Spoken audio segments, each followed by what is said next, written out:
Mission Station on Space to Ground. Welcome to Space to Ground, your weekly look at what's happening on board the International Space Station. I'm Nicole Cloutier-LeMasters. Right now, 7 tons of food, fuel, and supplies are bound for the space station. The European Space Agency's 5th and final automated transfer vehicle launched Tuesday night from French Guiana.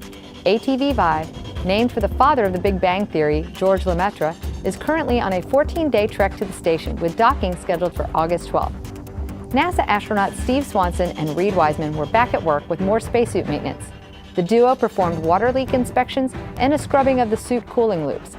They also measured conductivity of water samples taken from the loops to ensure they meet operational specifications. Swanson then collected tools in preparation for the upcoming Russian and U.S. spacewalks. 2 U.S. spacewalks are planned for the end of August for relocation, replacement, and reconfiguration tasks.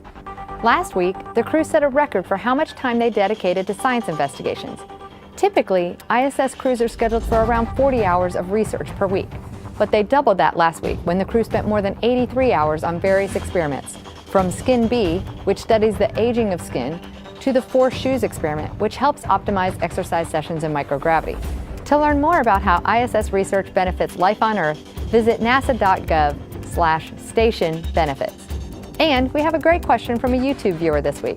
How long can an astronaut be outside the station? Typically, an astronaut can remain in a U.S. spacesuit outside the station for about 7 hours. But if required, a spacewalking astronaut could remain outside much longer if a task or contingency required them to.